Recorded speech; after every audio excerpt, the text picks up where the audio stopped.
Lectura del Santo Evangelio según San Marcos.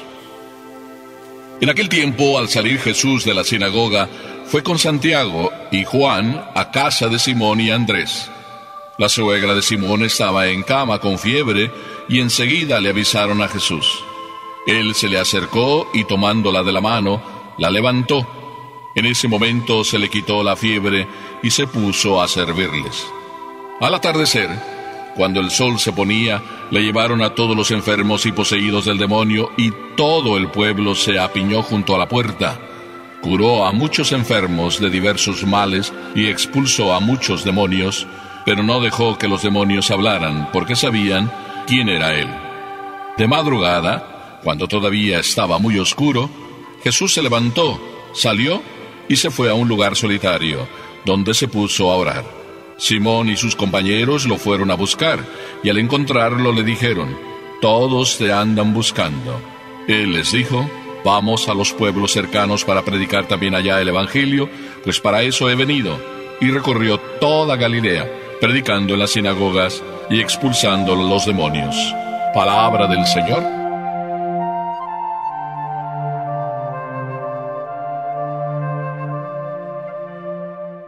Todos los evangelios pueden tener título, aunque en el original cada uno de ellos o cada uno de sus pasajes no contienen ningún título. Es una narración continuada de las cosas, de las maravillas, del mensaje que Dios quiere dejarnos. A mí se me ocurre titular este evangelio «Cosas para andar por casa» o «Lecciones de la vida», para decirlo de una manera muy sencilla, porque sencillo es el evangelio de hoy. Y la primera lección de la vida no es que hay que aprender a perdonar, como algunos a veces dicen, que Pedro debió aprender a perdonar y no aprendió del todo, y de hecho por eso negó al maestro, porque le curó a la suegra. Cuentos chinos. No sé por qué dicen cuentos chinos, como si los chinos siempre estuvieran contando cuentos. Pero al fin y al cabo, aquí está la suegra. Pero antes que la suegra, es importante cómo el Evangelio nos dice que Santiago y Juan, siempre juntos, eran hermanos, juntos andaban trabajando con el papá, juntos andaban queriendo seguir a Juan, juntos siguieron en el camino del Señor cuando el Señor les llamó. Jesús, pues salió de la sinagoga y se fue con Santiago y Juan, y se fue también a la casa de otros dos hermanos, a la casa de Simón y Andrés. Era la casa preferida de Jesús en Cafarnaún, siempre se quedaba ahí. La suegra estaba ahí. El Evangelio no nos cuenta si Pedro todavía tenía esposa, probablemente no. Así es de que Pedro era probablemente viudo, pero la suegra vivía con él. ¿Qué tenía la suegra? Que estando Jesús ahí y viniendo Jesús, no se levantó. Vamos a decirlo así, no andaba preocupada por atender a Jesús. ¿O puede ser que Jesús llegó de sorpresa? A mí se me ocurre pensar más bien lo contrario. Se me ocurre pensar que como esposa, si la suegra fuera la esposa, pues se hubiera portado muy bien, se hubiera levantado. ¿Quizá? Sí, bueno, pues por amor, las esposas ya sabemos que se levantan y hacen cantidad de sacrificios. Lo hacen por el esposo y lo hacen también por un huésped. Y qué mejor huésped que Jesús para entonces levantarse. ¿Por qué no se levantó? Venía Jesús. Si a la esposa no la consideramos, o a esta mujer, que era la suegra de Pedro, no la consideramos como esposa, sino como madre, pues como madre también, aunque estuviera enferma, se hubiera levantado. Se levanta una madre cuando está su hijo sufriendo, no importa que esté enferma. Pues por un huésped tan importante como Jesús se hubiera levantado. ¿Por qué no se levantó? Sin embargo, era simplemente la suegra. Ah, entonces vas a decir tú, a mí no se me ocurre decirlo, que no se levantó porque era simplemente la suegra y que entonces Pedro y sus amigos, Jesús que era el amigo de Pedro, entonces pues que se aguanten. Yo pienso que tampoco eso. La madre, la esposa, la suegra, pues no se levantó porque realmente ni la madre, ni la esposa, ni la suegra se levantan cuando la enfermedad es verdaderamente fuerte, porque no tienen ni fuerzas para levantarse. Yo así considero el caso de la suegra de Pedro. Estaba realmente enferma. y Santiago y Juan, como sin duda también Andrés, y de paso Pedro, ¿qué más podrían hacer? Si el maestro eso tenía de grande, curaba. Pues le dijeron al maestro que estaba enferma. ¿A ti no te gustaría cuando estás enferma que alguien de tus amigos le diga a Jesús y rece por ti y pida por ti, ¿está enferma fulanita? A mí muchas veces vienen y me piden y me dicen, padre, usted que es amigo de Jesús. Bueno, eso de que yo soy el único o uno de los amigos de Jesús está bien, pero que tú me digas a mí que porque yo soy amigo de Jesús, entonces pida lo que tú quieres. Tú también puedes ser amigo de Jesús. Y tú puedes pedirle a Jesús con todo tu corazón y con toda tu alma lo que tú necesitas. Pero dejemos la cosa así. Le pidieron a Jesús si la podría curar. No era por el simple egoísmo de que ellos se iban a quedar sin comer, sino porque el maestro a quien tanto querían, el maestro no iba a ser atendido bien. Aquella mujer, suegra o no suegra, madre o no madre, simplemente llamémosla una mujer, y como mujer con esa grande dignidad que todas las mujeres tienen, con ese gran corazón, con esa gran riqueza de sentimientos, aquella madre, aquella suegra, fue curada. Y después de curada, ni siquiera se lo pensó, porque su dolor, su enfermedad, era tan grande, su fiebre tan alta, que no tenía fuerzas para nada, e inmediatamente cuando se vio curada por el Señor, lo mínimo, como todas las mujeres, que son tremendamente agradecidas, tremendamente llenas de la ternura y sienten cuando alguien les quiere y saben responder cuando alguien les quiere. Esa mujer suegra de Pedro se entregó de lleno a preparar lo mejor que podría preparar. Se trataba de Jesús. ¿Cuánto Jesús viene también a tu casa? ¿Tú te esfuerzas por prepararle lo mejor que puedes prepararle? Yo me atrevería a decir que sí. Sin embargo, a veces parece que viene Jesús a nuestra alma y no nos damos cuenta que es Jesús, el grande, el creador mío. Qué importante, qué lección tan maravillosa de gratitud de esta mujer. Darle lo mejor. Después de ser curada, darle lo mejor. Una vez que se sintió libre de la enfermedad, de sus penas, una vez libre, darse del todo al Señor. Qué hermosa lección. Las mujeres siempre nos ganan, ¿eh? No te sientas celoso. Acepta que tu mujer te gane. Acepta que las mujeres nos ganen a nosotros los hombres. Acepta tú, sí, hijo mío. Acepta que las mujeres tengan mejores sentimientos que nosotros. Que sean agradecidas. Pero no simplemente agradece, sino aprende y aprendamos todos a ser agradecidos. La primera lección de este evangelio: ser agradecidos de inmediato cuando recibes una gracia, y especialmente una gracia de Dios. Ella, al ver tal cariño de Jesús que se le acerca, la toma de la mano y la levanta y la cura, inmediatamente se puso a servirles. El evangelio nos da una segunda lección. Jesús acababa de venir.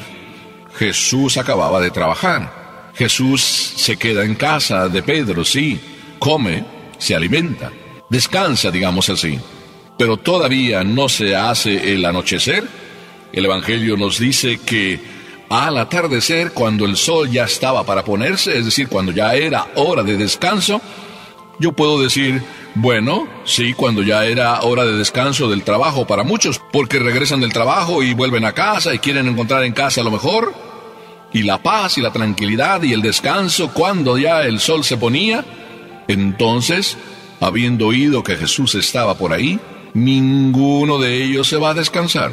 Al contrario, todos ellos, teniendo lo que tenían, enfermos, poseídos del demonio, y todo el pueblo se apiña en torno a la puerta de la casa de Pedro. Tú también vas a la puerta de la casa donde está el Señor, después de que cansado vuelves del trabajo. ¿Verdad qué hermosa lección? Cuando te enteras que Jesús está ahí, y está en toda iglesia, tú vuelves al atardecer. Cuando cansado estás, sabiendo que Él te va a curar, le lleva no solo tus hijos, tus hijas, tu familia, que enfermos están, o tú mismo que enfermo estás. Tú eres de los que llega a casa, y llega a casa, a la casa del Padre, como aquel campesino que nos cuenta el cura de Ars, que todas las tardes se pasaba ya en la última banca, y curioso el cura de Ars de que aquel campesino, pues, estuviera todas las tardes y por largo tiempo. Un buen día le pregunta, ¿qué haces tú aquí, hijo mío?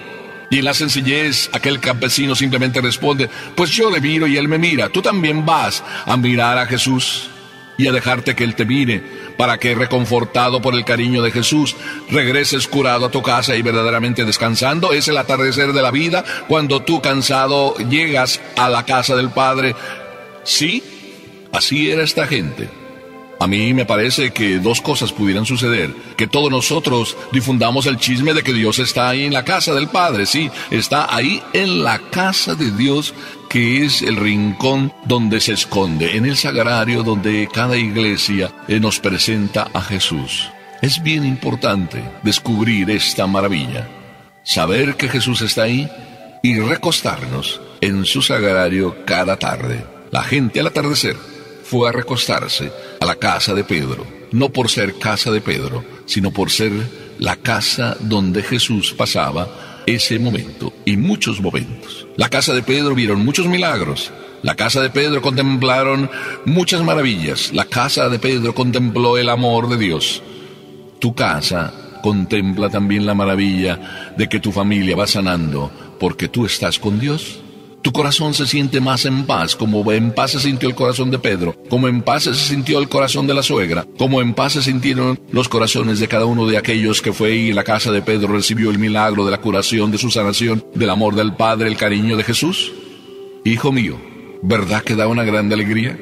¿Verdad que es de esas alegrías que hasta producen lágrimas? Al contemplar cómo Jesús es como es y cómo también tú puedes ser como Él quiere cuando te le acercas. Ahí tenemos una segunda lección. Al atardecer, ir a recostarnos. Y te lo estoy diciendo lentamente, para que descubras que recostarse en el sagrario del Señor es lo más grande que tú, católico, y yo tenemos. Yo, como sacerdote, que tengo el regalo, el don de Dios de dejarte el amor de Dios en cada hostia que consagro. Y tú, como hijo, de aprovecharte de ese regalo, recostándote en el sagrario de cada iglesia que tú frecuentas. Pero dice también el Evangelio otra lección: no solo al atardecer de la vida podemos encontrarnos con el Jesús de cada tarde, sino también en la madrugada, cuando todavía está oscuro, también tenemos lecciones que aprender. Eran las lecciones que Jesús quería dejarnos. Sí, es de madrugada. Es decir, escogía el momento mejor, el lugar mejor. ¿Para qué? Para en solidario esconderse en el corazón de su Padre y encontrar la fuerza para la lucha de cada día. Muchos de ustedes, yo sé, que se levantan y lo primero que hacen es rezar y encomendar su día al Señor. Muchas mamás sé que es lo primero que hacen, levantar a sus hijos y enseñarles a rezar y enseñarles a agradecer el nuevo día. Muchos de ustedes no salen de su casa sin antes recibir la bendición de su mami y de esa manera también la de Dios. Muchos de ustedes, esposo y esposa, con un beso se despiden y se encomiendan el trabajo del día, no sin antes besar la Biblia cuando salen de su casa o la Virgen que tienen ahí entronizada en el salón principal. Pero ¿cuántos de nosotros verdaderamente aprendemos de Jesús? Yo digo que todos los días de madrugada, como Jesús, buscando el momento oscuro, buscando todavía el silencio, buscando todavía el lugar más propicio, buscando en solitario, nos encontramos cara a cara con Jesús. ¿Sabían Simón, Andrés y los demás? Porque ya llevaban días con él y habían descubierto que a él le gustaban los lugares solitarios y la madrugada y el silencio para orar, tanto que ellos un buen día le dicen: Señor, enséñanos a orar. Quizá la lección no solo es que tú veas que Jesús oraba así, sino que hoy también aprendas como tercera lección que hoy también le ruegues: Señor, enséñame a orar. Así termino.